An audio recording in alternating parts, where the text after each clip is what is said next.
Higit sa 4 na buwan matapos ang naganap na madugong engkwentro sa pagitan ng mga militar at New People's Army o NPA sa Sitio Mahilig, Barangay Panaytayan, Bayan ng Mansalay. Ilan sa mga pamilya ng nasabing sundalo ang bumisita sa lalawigan, kasama ng 4 na militar na nasugatan at ngayon nakarecover na sa naganap na insidente upang personal na tanggapin ang financial assistance na ipinagkaloob ng pamahalaang lalawigan. Ayon kay Governor Alfonso Umali Jr., inilunsad nila ang bagong programang ito bilang pagbibigay parangal sa pagbubuwis nila ng kanilang mga buhay at pagsasakripisyo sa pagganap ng kanilang tungkulin sa bayan. Sa totoo lang, itong mga army na ito, kawawa rin. Pero nasasakripisyo yung buhay, nakataya lahat, tapos wala man lang makahihita rito sa atin sa gobyerno. Dapat lang na bigyan natin sila ng proteksyon. Namatayan na nasugatan yung iba. So kung wala tayo ibibigay, sino magtsatsagang magprotekta sa atin laban sa mga insurgents? O pag hindi natin sila tinulungan,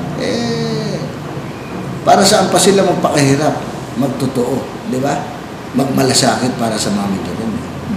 Bago pa man ang formal na pagkakaloob ng assistance na isinagawa sa conference room ng Kapitolyo, ilang pananalita ang ibinahagi ni 203rd Brigade Commander Colonel Carlos Kita, Governor Alfonso Umali at DSWG Chief Teres sa lahat ng mga naulilang pamilya kung saan at baka sa kanilang mga mukha ang kalungkutan.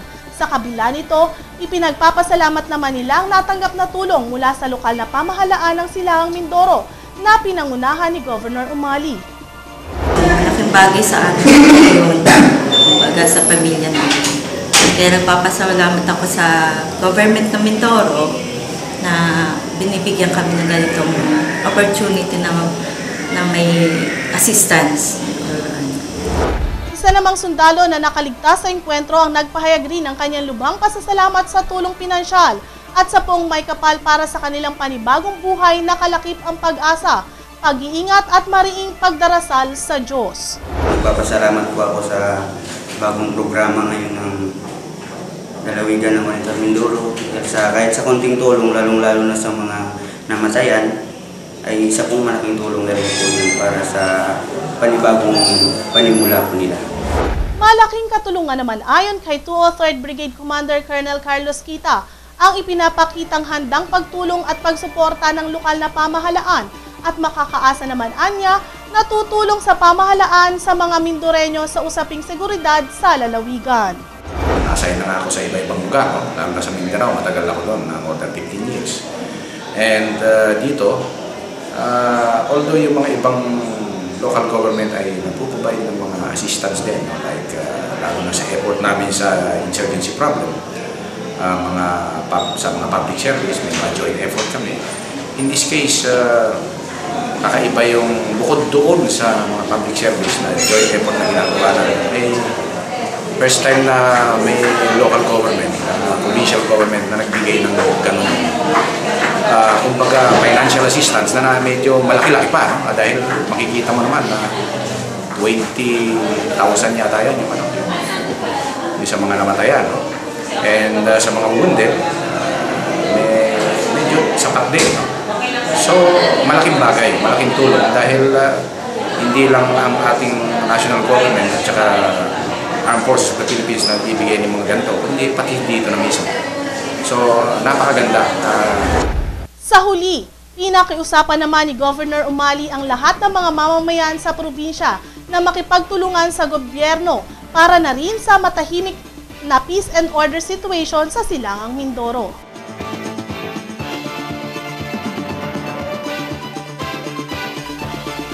Susunod, water filtration system handog ng Rotary Club of Calapan at Charlottesville, USA sa Baruyan Elementary School. Ang balitang yan sa amin pong pagbabalik. Bakit ka kasi kumabit? Alam mong di tama yan, di ba? Huwag ka nang gumamit ng pag-aari ng iba. Nakakaperwisyo ka sa mga legal na cable. Lumalabo ang signal nila. Mahiya ka naman, hoy. Illegal na cable mo, putulin na.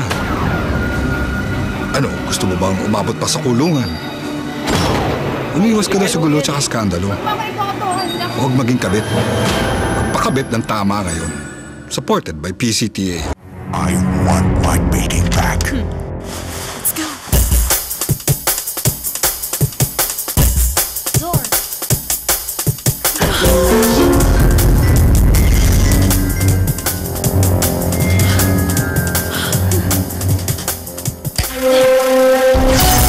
What happened?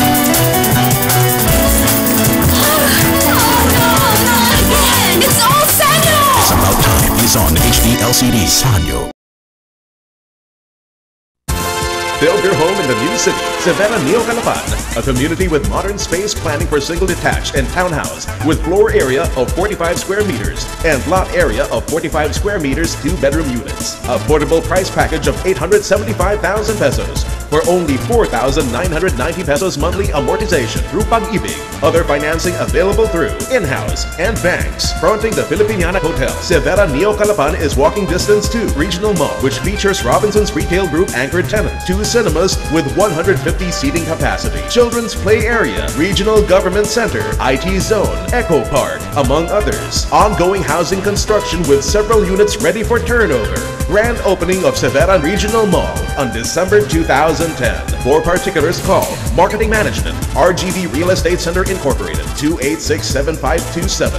286-7567. Owner-Developer, Severa Neo Calapan Development Corporation. Model units available for viewing or log on to www.rgvcenter.com. Sa pagtutulungan ng Rotary Club of Calapan at ng Rotary Club of Charlottesville, Virginia, USA, isinagawa kanina, ika-12 ng buwang kasalukuyan ng turnover ng kanilang mga proyekto sa Barayon Elementary School na pinagkalooban ng water filtration system at ang pamamahagi ng mga lamesa, upuan at mosquito repellent sa naturang paaralan para na rin sa kapakinabangan ng mga mag-aaral dito. Ang naturang aktibidad ay pinangunahan ni RCC President Bong Abas